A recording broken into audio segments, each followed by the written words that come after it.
Bienvenue sur Astro-Roche. Je suis Julien Sercourt, chargé de communication sur les astéroïdes. Ce podcast est effectué en compagnie du Dr Patrick Michel, directeur de recherche au CNRS, au laboratoire Lagrange de l'Observatoire de la Côte d'Azur, Université Côte d'Azur. Patrick est également l'auteur du livre À la rencontre des astéroïdes chez Odile Jacob. Ce podcast est dédié aux astéroïdes, à leur importance scientifique et aux moyens de se protéger du risque d'impact, autrement appelé la défense planétaire. Dans un podcast précédent, Patrick, nous avons parlé de la mission japonaise de la JAXA Hayabusa, qui a été une véritable aventure d'Indiana Jones, avec plein de découvertes et même quelques milligrammes d'échantillons ramenés sur Terre. Et il s'avère que les Japonais n'en sont pas restés là, ils voulaient faire mieux. En tout cas, vous allez nous dire pourquoi, comment. Ils ont fait une mission qui s'appelle Hayabusa 2. Quel était le but de cette seconde Hayabusa ?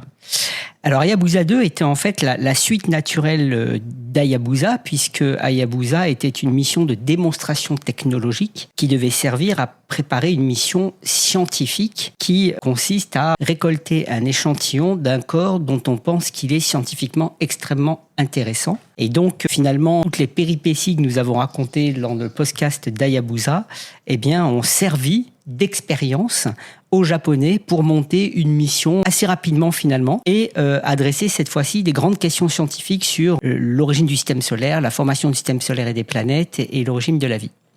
En fait, cette sonde Hayabusa 2 était une version améliorée de la sonde Hayabusa ? Voilà, en fait, les Japonais, après avoir validé certaines techniques, puis ensuite appris sur l'échec d'autres techniques lors de la mission Hayabusa, ont pu remonter rapidement une mission basée sur la même plateforme avec des moteurs ioniques améliorés qui, alors que les échantillons d'Hayabusa sont revenus en 2010, a pu être lancé le 3 décembre 2014, donc à peine 4 ans de développement pour une mission qui, même si on dit que c'est une réplique d'Hayabusa, en réalité, c'est pas tout à fait vrai, puisque les Japonais aimant se compliquer la tâche, ils ont ajouté dans cette mission des éléments qui n'étaient pas dans Hayabusa 1. Alors en fait, pour tout dire, donc cette mission Hayabusa 2, qui est à peu près la même sonde qu'Hayabusa 1 avec des moteurs ioniques améliorés et la même technique de récolte d'échantillons, a en plus à son bord un atterrisseur développé par l'Allemagne, donc l'agence spatiale allemande, le DLR, et l'agence spatiale française, le CNES. Il s'agit de Mascotte. C'est ça, il s'appelle Mascotte et c'est un atterrisseur qui, en gros, est une boîte à chaussures de 10 kilos qui doit permettre de faire des analyses de la surface depuis la surface elle-même. Donc, il doit être déposé sur la surface. Il est même mobile, il peut se retourner. Et il contient lui-même des instruments qui sont notamment, évidemment, une caméra, un microscope dans l'infrarouge et un radiomètre qui permet de faire des mesures de température et de porosité. Et puis, un magnétomètre. Donc, c'est une petite boîte à chaussures, mais quand même avec plein d'instruments assez sympathiques. Okay. Et sur la sonde elle-même, on retrouve les instruments classiques qui sont des caméras, un imageur dans l'infrarouge thermique, un imageur dans l'infrarouge proche, pour pouvoir faire des mesures, des propriétés de surface aussi bien géologiques que de composition et thermique. Et comme c'est pas assez simple, ils ont rajouté une expérience d'impact haute vitesse. Donc en fait, à son bord, la sonde Hayabusa 2 accueille une petite boîte qui est munie d'un explosif qui doit être donc déployé à proximité de l'astéroïde choisi dont on va parler et qui, en explosant, doit donner de l'énergie cinétique à un projectile de 2 kg en cuivre qui doit taper à 2 km par seconde sur la surface de l'astéroïde pour faire un cratère. Alors l'idée de cette expérience, qui est quand même assez risquée quand on parle d'explosifs, etc., c'est de pouvoir d'abord améliorer notre compréhension du phénomène de cratérisation sur les petits corps, et donc faire une vraie expérience d'impact à l'échelle d'un astéroïde. Et puis, et c'était le but espéré, de révéler de la matière de sous-surface, qui est extraite du cratère, pour en récolter un échantillon. Donc en fait, les Japonais avaient comme objectif dans cette mission de mener 3 récoltes d'échantillons. 3 récoltes. Voilà, donc à des sites différents, permettant d'une part de vérifier l'hétérogénéité possible de la surface en termes de composition, mais aussi, dans le cas de l'expérience d'impact qui se serait produite avant la dernière récolte, aller extraire finalement du matériau de sous-surface sans avoir à creuser, puisque celui-ci serait finalement extrait du cratère lors de l'expérience d'impact. Et ils ont réussi ces 3 récoltes ? Alors voilà, donc en fait, Toutes ces opérations assez complexes, déploie d'un atterrisseur franco-allemand, déploiement en fait aussi des mêmes petits hoppers qui étaient sur la mission Hayabusa mais qui n'avaient jamais atteint la surface, qu'on appelle les Minerva, qui sont des petits instruments, modules de 1 kg qui, munis de caméras et de petites aiguilles qui vibrent, peuvent sauter sur la surface. Donc, il faut aussi les déployer, puis l'expérience d'impact, puis les récoltes d'échantillons. Wow. Enfin, c'est assez incroyable. Impressionnant. Et pourtant, on va le voir, toutes ces opérations ont réussi merveilleusement, à part qu'au lieu de 3 récoltes d'échantillons, les Japonais en ont fait 2, du fait qu'ils ont trouvé un terrain qui était vraiment très compliqué sur l'astéroïde, leur permettant pas d'utiliser leur stratégie de récolte et d'atterrissage initial, du fait de l'abondance incroyable de rochers qu'ils ont trouvés à la surface de l'astéroïde, qui les ont obligés à augmenter la précision de l'atterrissage, à changer de stratégie en fait. Mais du coup, ils ont choisi un astéroïde très différent d'Itokawa. Oui, alors très différent de celui qui a été visité par Hayabusa, puisqu'effectivement, dans ce cas-là, l'astéroïde était vraiment choisi pour atteindre les objectifs scientifiques que l'on cherchait à atteindre. Il s'agissait de Ryugu. Il s'agissait de l'astéroïde Ryugu. Donc, les objectifs scientifiques, c'était de répondre à la grande question, est-ce que les astéroïdes ont contribué à l'émergence de la vie sur Terre et quel a été leur rôle finalement dans l'histoire de la Terre et du système solaire. Et pour ça, il fallait choisir un objet dont on pense qu'il a une matière qui est très primitive, c'est-à-dire qui a très peu, voire pas du tout évolué depuis la formation du système solaire, parce qu'elle n'a jamais chauffé, et aussi une matière qui contient potentiellement de la matière organique pour la comparer à celle du vivant. Donc Ryugu n'est pas un astéroïde qui s'est différencié. Alors voilà, c'est un astéroïde qui est fait de matière, qui n'a pas évolué. Et sur la base des observations depuis la Terre, en fait, il y a plusieurs critères qui étaient nécessaires d'utiliser pour choisir le bon astéroïde. Donc, il y a un critère évidemment de composition. Donc, sur la base des observations spectroscopiques depuis la Terre, on a pu sélectionner les objets qui sont potentiellement riches en carbone sur la base de ces observations et peut-être même en eau, en tous les cas en minéraux hydratés, c'est-à-dire des minéraux qui ont eu une interaction avec l'eau, ce qui nous permet de mesurer les propriétés de cette eau. L'autre critère, une fois qu'on a, sélectionné ces objets sur la base des observations spectroscopiques, c'est qu'ils ne soient pas trop petits pour qu'on puisse quand même faire des opérations à proximité qui ne soit pas trop complexe, donc au moins quelques centaines de mètres de diamètre, qu'il ne tourne pas trop vite sur lui-même, parce que l'idée, c'est quand même d'atterrir, même si on l'a vu dans la mission Hayabusa, la technique choisie, c'est ce qu'on appelle du touch and go, c'est-à-dire en fait, on ne se pose même pas, on s'approche, on tire un projectile de 5 grammes à la surface, on récolte la matière et on s'en va, tout ça en quelques secondes au plus, mais quand même, il ne faut pas qu'il tourne trop vite sur lui-même, et qu'il soit aussi aisément accessible par une mission spatiale, sans nécessiter des temps trop longs, donc et trop de carburant. Et trop de carburant. Donc, chaque année d'opération, chaque énergie supplémentaire qu'il faut, évidemment, ça a un coût. Et quand on a mis tout ça comme critère, et finalement, il y avait peu d'astéroïdes accessibles. En fait, il y en avait 2. Il y avait Ryugu, qui a été celui finalement choisi par les Japonais, et Bennu, qui a été choisi par la mission Osiris-Rex de la NASA, dont on parlera dans un autre podcast. Effectivement. Voilà. Et donc, en fait, cet astéroïde Ryugu, il fait 900 mètres de diamètre. On avait un modèle de sa forme qui était pas très bien établi parce qu'on n'avait que des courbes de lumière avec les télescopes optiques depuis la Terre qui permettent d'accéder à un modèle de forme mais qui est quand même pas très très solide en tout cas. Donc il semblait relativement sphérique en tout cas d'après ce modèle. Il tourne sur lui-même en un peu plus de 7 heures. Donc rotation relativement lente. Et c'est à peu près tout ce qu'on savait de cet astéroïde depuis la Terre. Donc la mission est partie le 3 décembre 2014 depuis le Japon et elle est arrivée sur Ryugu le 27 juin 2018, donc moins de 4 ans pour atteindre l'astéroïde. Ce qui est très court également. Voilà, ce qui est plutôt long en fait. Ah bon ? Bah oui, parce qu'en fait, on espère quand même pouvoir atteindre des corps qui sont pourtant à proximité de la Terre sur des temps relativement courts. 4 ans, c'est quand même assez long. Mais c'était la seule possibilité de l'atteindre avec l'énergie impulsée par la fusée H2A de l'agence spatiale japonaise et avec la sonde Hayabusa 2. Donc, elle est arrivée le 27 juin 2018. Et là, quand on a reçu les premières images de Ryugu, d'ailleurs, on les a reçues début juin. Dès cet instant, en fait, on a commencé à l'identifier à peine, parce que début juin, on était quand même assez loin, et à s'apercevoir que sa forme n'était pas celle attendue sur la base des observations télescopiques depuis la Terre et ressemblait plutôt à un diamant, voire à une toupie. Et je me souviens que lorsqu'on a reçu ces images, j'ai eu cette première réaction envoyée à toute l'équipe par email. J'ai dit « It's a spinning top ». En anglais, c'est une toupie. Et ça, c'était quelque chose qui venait du fait que cette forme-là était connue chez les astéroïdes, et en particulier jusqu'à ce qu'on observe et qu'on découvre Ryugu, pour les corps centraux des astéroïdes doubles. Donc on a à peu près 15% des astéroïdes qui sont binaires, donc des mini-systèmes Terre-Lune, avec un corps central et une lune qui tourne autour. Oui. Et sur la base des observations avec les télescopes radars depuis la Terre que nous avons pu faire de ces systèmes, enfin en tout cas de certains de ces systèmes, on trouvait que systématiquement le corps principal, le corps central, avait cette forme de toupie, que l'on explique d'ailleurs maintenant par la façon dont les astéroïdes binaires se forment. D'accord. Et du coup, c'est une toupie qui a perdu sa lune ? Alors justement, la question, c'était une fois que j'ai vu ces images, je me suis dit, oula, mais peut-être qu'il a une lune qu'on n'a pas encore vue. Ah oui. Eh ouais. Et attention danger. Voilà, attention danger, qui pourrait poser un problème à la sonde. Et à la mission. Et en fait, on s'est approché et on s'est aperçu que non.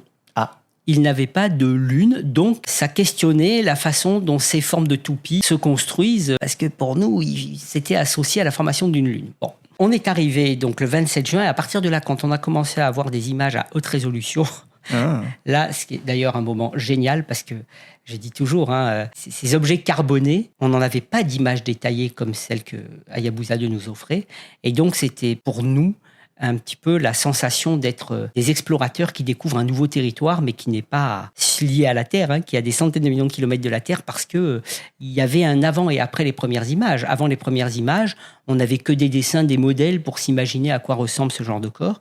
Et puis boum, ça y est, on a une image et ça change tout. Ça y est, on rentre dans l'histoire parce qu'on produit la première image d'un petit astéroïde carboné avec ce niveau de détail. Et ça, c'est une sensation absolument incroyable. C'est une des raisons pour lesquelles vous faites de la recherche. Ce plaisir de découvrir, oui, ça c'est effectivement une des grandes raisons. Et en plus, quand on a le bonheur d'être les premiers à voir ces images, c'est vraiment une sensation assez exceptionnelle. Et surtout quand ces premières images ne correspondent pas à ce à quoi on s'attendait. Oui. Ça, c'est la chose. Et alors, en particulier dans le cas de Ryugu, on a trouvé un corps, donc non seulement la forme de toupie, mais aussi une abondance incroyable de rochers à sa surface. En fait, contrairement à Itokawa, qui était le seul corps de quelques centaines de mètres de diamètre dont on avait des images. La cacahuète. Voilà, la cacahuète qui nous montrait que sur un corps de cette taille-là, on peut s'attendre à voir des rochers dans certaines régions, puis d'autres régions qui sont très pauvres en rochers. Donc on s'attendait à avoir des zones de plusieurs dizaines de mètres qui soient très pauvres en rochers. Ce qu'on avait d'ailleurs dit aux ingénieurs pour qu'ils définissent leur stratégie de descente sur le corps et en particulier la précision nécessaire pour atterrir en toute sécurité. Et en fait, d'après les seules données qu'on avait, qui étaient celles d'Itokawa, on pensait qu'avoir une précision de l'ordre de 50 mètres, ce qui paraît gros quand on est sur Terre, mais il faut voir que là, on a plusieurs centaines de millions de kilomètres et qu'une partie doit être faite de façon autonome. Eh bien, une précision de 50 mètres semblait satisfaisante parce qu'il y avait un critère qui était qu'il fallait que les rochers soient pas plus hauts que 1 mètre de haut pour que la sonde puisse atterrir dans une zone en toute sécurité. Et on pensait qu'on aurait ce critère-là rempli pour des zones aussi larges que 50 mètres de diamètre. Sauf que quand on est arrivé, on a vu cette abondance incroyable de rochers à la surface. Et là, on s'est dit, oula, c'est pas du tout sûr qu'on trouve une zone adaptée. Et en réalité, très vite, on s'est aperçu qu'il n'y en avait pas. Et pourquoi très vite ? Parce qu'arrivé le 27 juin 2018, il y avait déjà dans le plan des opérations le fait de déployer les premiers mini-rovers Minerva en septembre, donc à peine 2 mois après, et déployer l'atterrisseur mascotte début octobre 2018. Donc encore une fois, en termes de temps d'ingénierie spatiale, c'est court. Là, c'est très très très court parce qu'on vient à peine de prendre connaissance de l'environnement dans lequel on doit évoluer. Et tout de suite, il faut déjà définir des choix de sites d'atterrissage. D'ailleurs, qu'il a fallu définir dès le mois d'août. Nous sommes allés au Japon le 17 août pour choisir les sites d'atterrissage alors qu'on venait d'arriver et qu'on comprenait pas grand-chose à ce qu'on voyait parce qu'on s'attendait pas du tout à ça. Et ensuite, l'idée, c'était de faire la première récolte en octobre 2018, donc très rapidement, puis une deuxième un peu plus tard, puis une troisième. Et en réalité, quand on a vu cette abondance de rochers et le fait que peut-être qu'il fallait changer de stratégie de navigation, je me souviendrai toujours qu'à la réunion du mois d'août au Japon pour décider des choix de sites d'atterrissage, il y avait toute l'équipe qui était là, le manager des opérations qui s'appelle Tsuda, et en particulier l'ancien manager d'Hayabusa, Jun Kawaguchi, un grand professeur assez génial d'ailleurs, avec qui j'ai gardé de très très bonnes relations, et qui en fait était là pour dire aux ingénieur d'Hayabusa 2, fort de son expérience d'Hayabusa, attention, ne jouez pas avec le feu, ne prenez pas de risques. Il faut peut-être revoir les choses parce que là, vous avez un problème compte tenu de l'abondance des rochers. Ouais. Et il était très, très, très, très, très rigide là-dessus. Et il avait le grand respect de la nouvelle génération qui avait pris en charge Hayabusa 2, qui l'écoutait attentivement. Et effectivement, le choix a été de sacrifier la première récolte en octobre pour revoir la stratégie, augmenter la précision à l'atterrissage et faire une première récolte plutôt au mois de février 2019. Donc, les premières images nous donnaient vraiment l'impression d'avoir un corps qui était vraiment très très riche en rochers sur sa surface. En plus, on restait autour de lui, plus on s'apercevait que ces rochers avaient des morphologies très différentes les unes des autres. Alors on n'était pas vraiment autour, puisque la stratégie choisie par Hayabusa 2, c'était de se mettre sur une orbite parallèle à Ryugu, donc pas se mettre en orbite autour de lui et de le suivre à 20 km de distance. Ah, d'accord. Et de temps en temps, la sonde s'approchait pour faire des exercices de descente, ce qui nous donnait des images à plus grande résolution. Mais on restait sinon à 20 km de distance. Et ça vous a permis de faire la cartographie complète de cet objet? Oui, grâce au fait que l'axe de rotation était quasiment perpendiculaire à son orbite. Donc, ce qui veut dire que, en fait, en 7 heures, il nous montrait, même si on restait à 20 km de distance, quasiment toutes ses faces. Voilà, donc ça, il restait juste l'épaule éventuellement. Voilà, exactement. L'épaule était un peu moins visitée. Mais ça nous a permis ça, donc de vérifier d'abord qu'il est très noir. Il réfléchit à peine 4% de la lumière, donc je crois que l'asphalte sur les routes, c'est 7%. Donc on voit qu'il il est extrêmement noir, donc il a fallu un petit peu pousser la sensibilité des instruments. Il est très peu dense, il a à peine une densité de 1,19 grammes par centimètre cube. L'eau, c'est 1, donc il est à peine plus dense que l'eau. Donc voilà, très très poreux. Tellement surprenant. Et c'est ça. Et on a pu aussi découvrir tous ces rochers qui sont vraiment très intrigants, couvrant toute la surface avec différentes morphologies. Et ça nous a été amplifié lorsque le 21 septembre 2018, les mini-hoppers Minerva ont été déployés. Donc c'est la première fois qu'on déployait des petits modules de surface sur un corps carboné, mais d'ailleurs sur un astéroïde, puisque la première fois avec Hayabusa, ça n'avait pas marché. Et j'ai vraiment eu ma plus grande joie, c'était pour l'équipe de ces Minerva, qui était restée 13 ans auparavant sur un échec, puisque c'était en 2005 que la tentative avait été faite sur Hayabusa, et qui, cette fois-ci, avait le bonheur de pouvoir réussir cette opération et de nous offrir des images hallucinantes de la surface, parce que même si ce ne sont pas des instruments scientifiques, c'est plutôt des instruments d'ingénierie pour démontrer la capacité de se poser sur une surface, de sautiller avec ces petites choses qui vibrent. Sans repartir dans l'espace. Voilà, il y a eu plus de 640 images produites et qui on a vraiment l'impression, quand on les regarde, qu'on est au fond d'un océan. C'est tout noir, avec plein de rochers. Voilà, c'est absolument impressionnant. Et ça nous a donné une sorte d'apéritif, parce que les images de l'atterrisseur Mascot, beaucoup plus sophistiquées, allaient nous montrer en octobre. Donc en fait, après ces Minerva, les opérations pour déployer Mascot se sont faites dans la nuit du 2 au 3 octobre 2018. Il se trouvait qu'il y avait un congrès international d'astronautique qui se déroulait à Brême au moment du déploiement. La salle d'opération allemande était à Cologne, pas très loin, et c'était pendant la nuit, 2h et quelques du matin. Donc j'ai pu suivre ça en direct. Moi, j'ai été obligé d'être au salon d'astronautique, mais j'avais des collègues dans la salle d'opération allemande qui me donnaient les détails de ce qui se passait. Et ce fut un moment aussi incroyable, puisque c'était la première fois qu'on déployait un si gros atterrisseur sur la surface d'un astéroïde dédié à vraiment faire de la science de surface.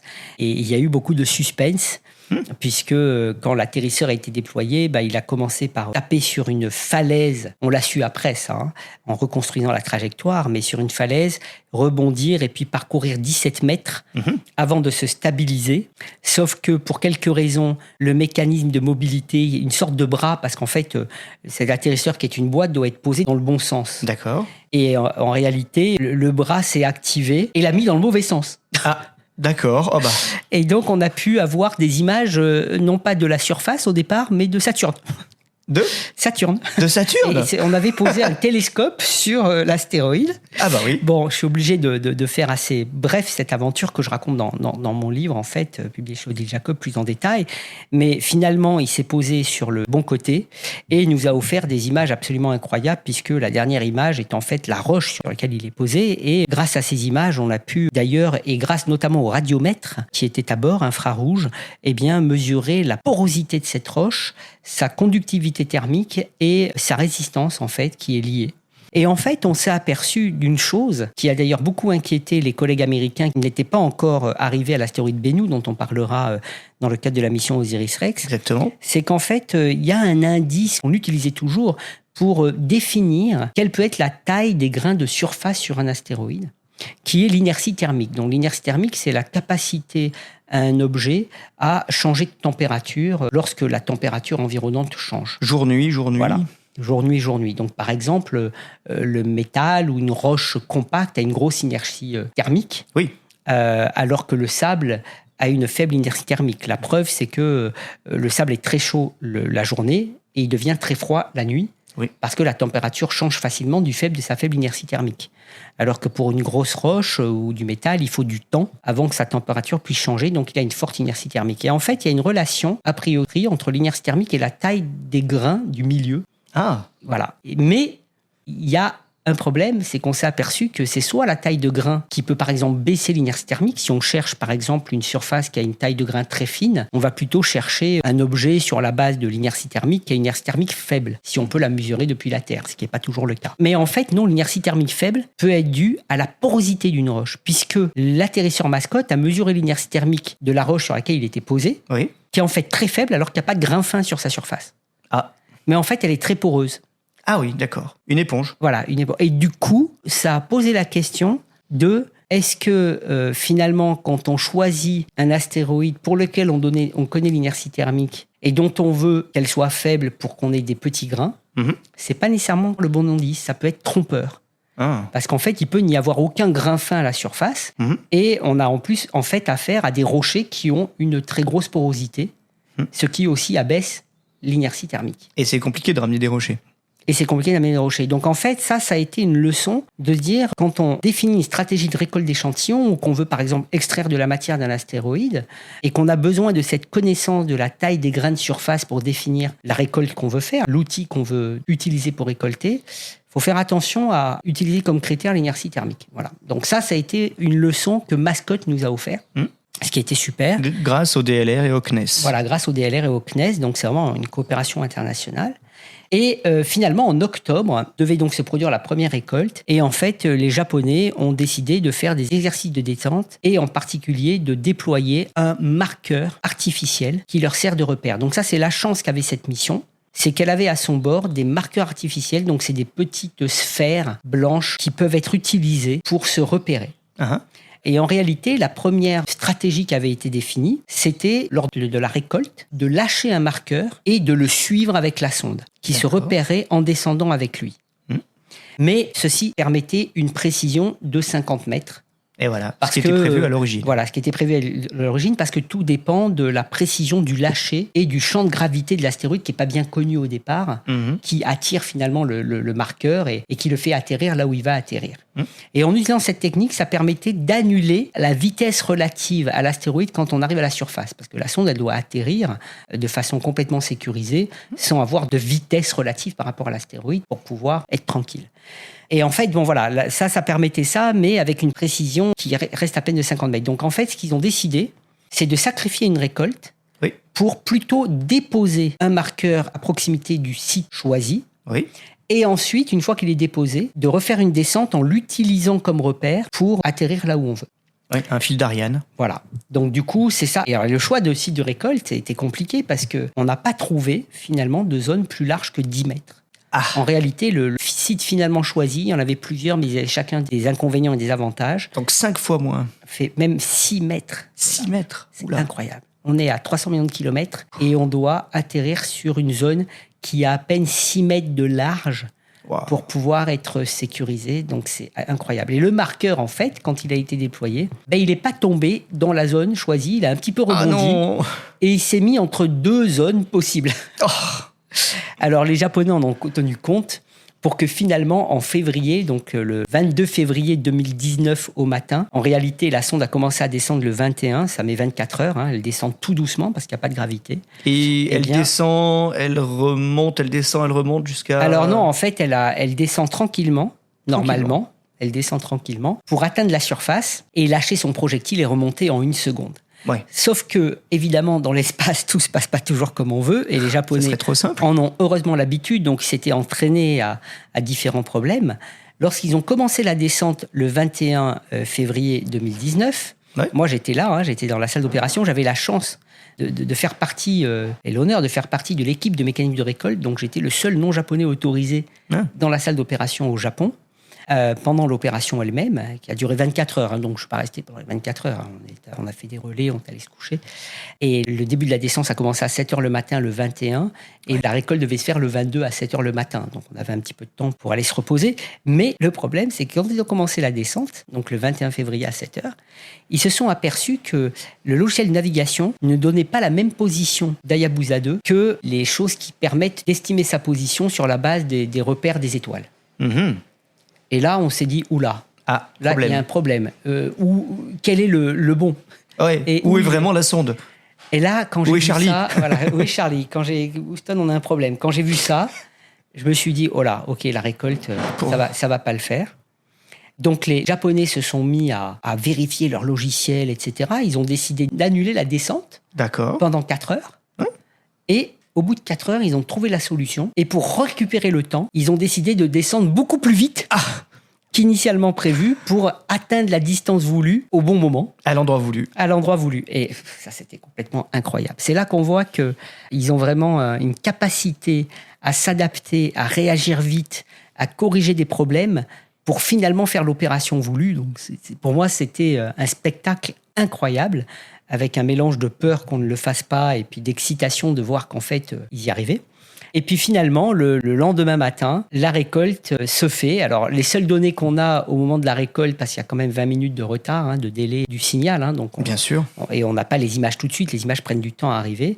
Ce sont des données télémétriques qui nous disent que la sonde s'est bien approchée à la distance voulue, le projectile a été tiré et elle est remontée. Et elle est toujours en vie puisqu'elle communique avec nous. Donc, a priori, on a fait quelque chose qui a marché du point de vue opérationnel. Oui. Restait à savoir si on avait récolté de la matière. Et il a fallu attendre les photos. Voilà, il a fallu attendre les images. On avait une caméra qui était mise en dehors du satellite et qui observe le cône de récolte et la surface de l'astéroïde et qui permettait de voir ce qui s'était passé. Et là, il a fallu attendre. Donc moi, j'étais tellement impatient, je me souviens. C'était terrible. Donc, en plus, crevé parce qu'on avait passé 24 heures avec ces opérations. Donc, comme je connais bien l'endroit qui est dans la banlieue de Tokyo, où il y a le centre d'opération, j'y ai passé des mois et des mois. Je suis allé me balader pour m'occuper. J'ai aidé, je me rappelle, une vieille dame qui était dans un supermarché de la chaîne Lawson, qui est une chaîne fameuse là-bas, et je l'ai aidé à remonter sur son vélo, à mettre son panier, pour m'occuper l'esprit. C'est bien, au moins j'étais utile et bienveillant. Et puis je reviens vers 3 heures l'après-midi, et là j'entends des cris de mes collègues japonais. Et effectivement, les images arrivent et on voit le mécanisme de récolte toucher la surface et immédiatement une quantité phénoménale de matière être éjectée par l'impact du projectile. Alors évidemment, la matière qu'on voit, c'est celle qui est à l'extérieur du cône de récolte, mais sur la base d'ailleurs des travaux qu'avait fait un de mes étudiants, Florian Thuillier, qui était en doctorat avec moi et qui simulait les atterrissages de mascottes et le mécanisme de récolte, eh bien, quand je comparais avec ce que ces simulations disaient de la quantité qui devait être éjectée en dehors du cône et qui prédisait que sur la base de ce qu'on voyait, peut-être qu'on pouvait avoir récolté 1 gramme à l'intérieur. Donc j'étais vraiment excité. Et c'est déjà essentiel, 1 gramme. Le but était 100 mg. Ah oui, d'accord. Donc, il faut voir que les cosmochimistes ont besoin de très peu de matière pour faire des analyses absolument incroyables. Donc, l'idée, c'était d'avoir 100 mg. Et évidemment, on ne savait pas combien on avait, on ne pouvait pas peser à l'intérieur du mécanisme. Mais en comparaison aux simulations de Florian, je me disais qu'il était possible qu'on ait 1 gramme. Hein. C'était vraiment incroyable. D'ailleurs, il y a eu tellement de poussière émise que ça a même altéré un petit peu les optiques des caméras d'Hayabusa 2, qui ont eu de la poussière. Bon, ils ont corrigé ça. La sonde est remontée, et donc c'était la fête totale, finie avec des bières dans la salle d'opération. D'ailleurs, des bières qui s'appellent Hayabusa de Touchdown sur l'étiquette. Ils avaient tout prévu. Voilà, donc c'était super. Et moi, je devais rentrer immédiatement en Europe. Et je suis revenu en avril parce que, évidemment, cette récolte réussie n'était qu'une première partie des réussites voulues des Japonais, puisqu'on voulait aussi faire cette expérience d'impact à haute vitesse qui devait se produire le 5 avril. Et là, je dois dire que je suis allé au Japon avec une énorme appréhension. parce que c'était quand même une première. C'était de déployer une boîte avec un explosif à 100 mètres de l'astéroïde, laisser la sonde s'écarter pour que l'explosion se produise et qu'elle se mette à grande distance pour ne pas être en danger, voilà, à cause de la matière qui pouvait être éjectée. Car la sonde doit revenir sur Terre après. Et puis en plus, maintenant, elle a des échantillons.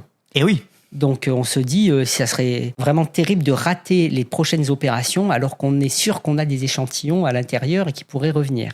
Mais moi, étant un expert de la physique des impacts et donc fasciné par la possibilité de tester cette physique à l'échelle d'un astéroïde, évidemment, j'étais en même temps excité et effrayé. Donc l'idée, c'était de déployer cette boîte à 100 mètres de l'astéroïde, puis de déployer à proximité une petite caméra qui observerait l'explosion de la boîte et le cratère se faire, et mettre Hayabusa 2 pendant 2 semaines à très grande distance, protégé derrière l'astéroïde, pour éviter de se prendre de la matière éjectée, puisqu'on ne sait pas quel va être l'effet de cet impact. C'est la première fois qu'on fait ça. Et ensuite, elle revient 15 jours après pour observer la taille du cratère qui a été faite et donc nous donner le résultat de cette expérience qui nous permet de vérifier nos simulations numériques et de les valider à l'échelle d'un astéroïde. Donc le 5 avril, donc je pars au Japon. Ce qui a été vraiment magnifique, c'est que les cerisiers m'attendaient en fleurs. Et il faut savoir qu'au Japon, ils sont en fleurs pendant une période très très courte qui va de mi-mars à mi-avril, mais on ne sait pas quand. Et pour moi, c'était déjà une façon de dire bienvenue à une expérience qui va réussir. C'est un peu superstitieux, mais j'ai célébré ça comme ça, puis c'était une façon de me rassurer aussi, parce que j'avais vraiment la trouille. Et le 5 avril au matin, eh bien, l'expérience se fait, et on a donc l'information que la boîte a bien explosé, fournie par Hayabusa 2, donc ça veut dire qu'elle est encore en vie. D'accord. Et on attend à nouveau l'après-midi pour avoir les premières images qui nous disent... Il y a plein de choses qui auraient pu se produire. La boîte explose et le projectile avec. La boîte explose et le projectile part pas dans la bonne direction. Ah oui, non mais tout pouvait se produire. Donc c'était vraiment un suspense incroyable. Et en fait, l'image qu'on a, c'est une image fournie par cette petite caméra qu'on appelle DCAM 3 qui a été déployée à proximité de la boîte. Première image à très basse résolution, mais qui montre en fait un jet de matière partant de l'astéroïde. Et là, on se dit, c'est bon, ça a tapé. Waouh. Sauf qu'après, il fallait prendre son mal en patience parce qu'il a fallu attendre 2 semaines pour avoir les images du cratère. Moi, j'avais trop hâte de savoir. Nos calculs prédisaient qu'on devrait faire un cratère de l'ordre de 2-3 mètres de large. Et alors, ce cratère ? Eh bien, justement. En fait, je l'ai découvert alors que j'étais, parce que sitôt revenu de cette expérience magnifique, tout en excité en France, j'ai dû repartir aux États-Unis puisque la mission Osiris-Rex de la NASA commençait aussi son exploration de l'astéroïde Bennu. Alors on en parlera dans un autre podcast, mais il faut, à un moment donné, on était à cheval en fait entre les 2 continents parce que les 2 missions se produisaient en même temps. Et les 2 astéroïdes géocroiseurs. Et 2 astéroïdes géocroiseurs du même type, carbonés. Enfin voilà, il y avait et d'ailleurs il y avait une coopération incroyable entre les 2 missions, puisque plusieurs membres étaient dans les 2, donc il y avait une transparence magnifique. Les uns aidaient les autres, donc c'était super. Donc j'étais aux États-Unis à ce moment-là, à Tucson, pour tout dire, au centre des opérations scientifiques de la mission Osiris-Rex, quand j'ai eu les premières images de ce cratère. Et là, ce cratère, il fait pas 2-3 mètres, il fait 17 mètres de large. Ah oui. Donc là, on s'est dit, alors ça valait doublement le coup de le faire. D'abord parce que ça réussit. Deuxièmement parce que ça va nous apprendre énormément de choses, parce que ça correspond pas du tout à ce que nos modèles prédisaient. Ah, ça les remet en cause. Et alors, ça les remet en cause, ça surtout les oblige à être revus pour être capable de capturer cette physique sur des astéroïdes dont la gravité est très faible. Et en réalité, la seule façon d'expliquer cette taille de cratère, c'est si on suppose que la surface n'a absolument aucune cohésion, comme si on tapait dans un sable qui n'a pas de cohésion, ce qui n'était pas du tout attendu, parce que la surface nous montrait plutôt des rochers. Et pour moi, des rochers, c'est plutôt solide. Or là, alors c'est plus compliqué que ça, parce qu'en fait, globalement, elle a réagi comme une surface sans cohésion pour faire un cratère aussi grand. Mais on a vu des rochers qui se sont déplacés tout en restant intacts. Donc eux, ils ont de la cohésion. Donc la moralité, c'est que... Des rochers spongieux, c'est ça ? Spongieux, non, ou ils peuvent être rigides, on n'en sait rien, puisqu'ils n'ont pas été pulvérisés par l'impact. D'accord. Mais globalement, même si localement, cette cohésion existe, pour certains rochers, globalement, la surface réagit comme un milieu sans cohésion, donc sans résistance. Ce qui est très intéressant pour la défense planétaire. Voilà, on pourra voir ça dans un autre podcast, mais effectivement, ça a des tas d'implications. La première scientifique, c'est que ça nous a obligés à revoir l'âge de Ryugu. Parce qu'en fait, la façon d'estimer l'âge des surfaces, c'est de compter les cratères et d'estimer le temps qu'il a fallu pour les accumuler. Donc plus une surface est vieille, plus elle a de cratères. Oui. Mais c'est un peu plus compliqué que ça. Ça dépend aussi de la taille des cratères. Donc si je me dis que pour faire un gros cratère, il faut un gros projectile, et du fait qu'il y a moins de gros projectiles dans la population des astéroïdes que de petits, oui. Ça veut dire que si j'ai plein de gros cratères, la surface est vieille. Oui. Parce qu'il a fallu le temps pour que ce nombre faible de gros projectiles tape la surface. Oui. Mais ce que nous donne cette expérience d'impact, c'est qu'en fait, il faut un plus petit projectile qu'on le pensait pour faire un gros cratère. Eh oui. Puisque l'expérience a fait un cratère de 17 mètres pour un projectile dont on s'attendait à ce qu'il fasse un cratère de 3 mètres. Ah. Et donc, ça veut dire que la surface de Ryugu, qui contient de gros cratères, peut être en fait plus jeune qu'on le pensait avant. Et vous avez fait un papier et on a fait une vidéo d'ailleurs à ce sujet. Voilà. Et en fait, ça n'est pas négligeable parce que en revoyant nos estimations de l'âge basées sur les cratères à la surface de Ryugu, le fait qu'un plus petit projectile fasse un plus gros cratère nous a obligés à réduire l'âge de la surface de 2 ordres de grandeur. Donc, c'est-à-dire qu'on pensait que Ryugu avait un âge de surface de l'ordre de plusieurs centaines de millions d'années, voire 1 milliard d'années. Et grâce à cette expérience, et ce qu'on a compris de la surface de Ryugu, eh bien, on a estimé que l'âge de Ryugu était plutôt de l'ordre du million d'années. Donc, c'est 100 fois plus faible. Oui, et ça il permet s'agit de revoir, là de la surface de l'astéroïde, de la surface actuelle de l'astéroïde. Voilà, pas de l'âge de l'objet. Et pas de l'âge de l'objet. Voilà.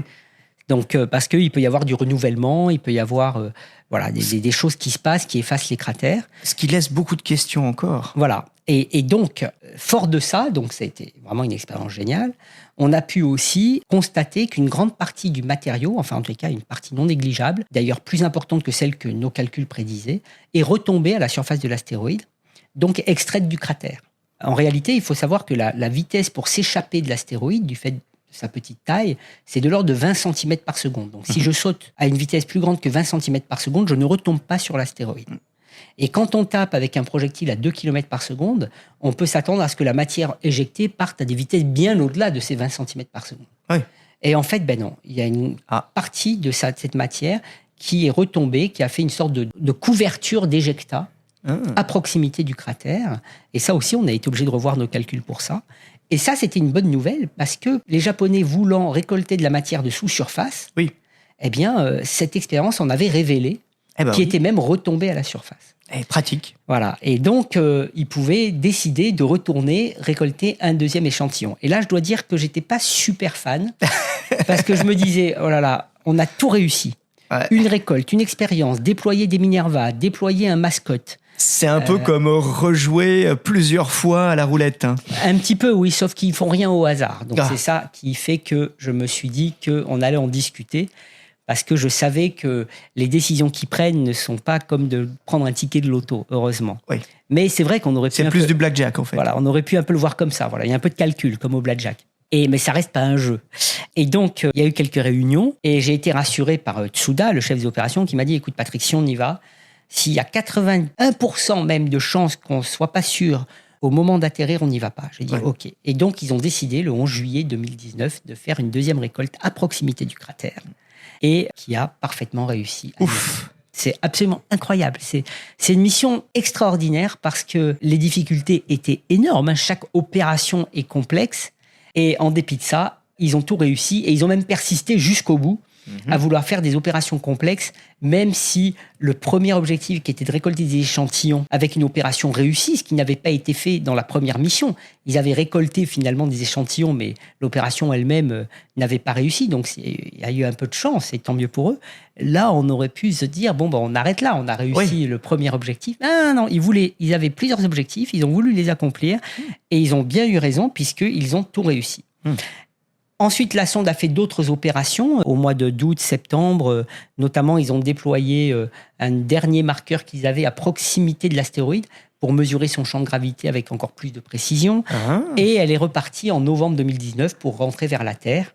Et elle est arrivée sur Terre le 6 décembre 2020. Donc, en fait, pas la sonde elle-même, mais le 6 décembre, la capsule de réentrée dans l'atmosphère a été déployée par Hayabusa 2 dans le désert australien, désert de Woomera. Et elle a été récupérée alors qu'on était en pleine pandémie et qu'il a fallu que les Japonais aillent en Australie se mettre en quarantaine pour ensuite faire les opérations qui ont permis de la retrouver, sachant que c'est une petite capsule de 30 cm de diamètre dans le désert australien avec des parachutes. Voilà, il y avait une certaine complexité, mais ils s'étaient entraînés et ils ont réussi à la retrouver avec succès et à la ramener au Japon quelques jours plus tard. Et là, la grande surprise a été quand ils ont ouvert le conteneur. Donc, il y avait 2 chambres de récolte. Chaque récolte avait une chambre séparée pour bien identifier d'où viennent les échantillons. Et en fait, ils ont récolté un total de 5,4 grammes, ce qui est 54 fois plus que le montant voulu au départ, qui était de 100 mg. Donc ce qui est génial pour tous les cosmochimistes de la planète. Absolument, sachant que 70% des échantillons sont réservés pour les générations futures qui bénéficieront d'instruments plus sophistiqués, etc. Donc, plus on en a au départ, plus on peut analyser au départ aussi, puis distribuer dans les labos, faire plusieurs fois la même analyse. Parfois, elle est destructrice, donc il faut plusieurs échantillons. Enfin voilà, c'était un succès total. Alors, je pense qu'on gardera la partie des résultats sur l'analyse des échantillons pour un autre podcast qu'on fera d'ailleurs avec un de mes collègues cosmochimistes, Guy Libourel, qui est en charge des échantillons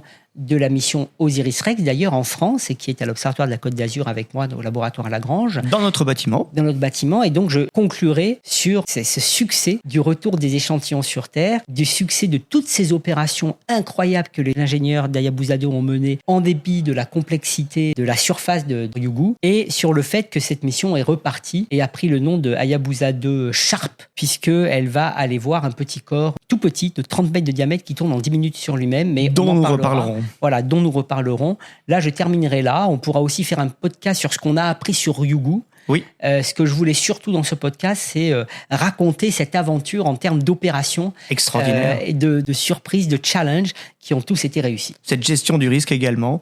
Eh bien, Patrick, j'ai hâte de vous revoir et effectivement, nous ferons bien un épisode avec Guy Libourel et ça sera passionnant. Merci beaucoup.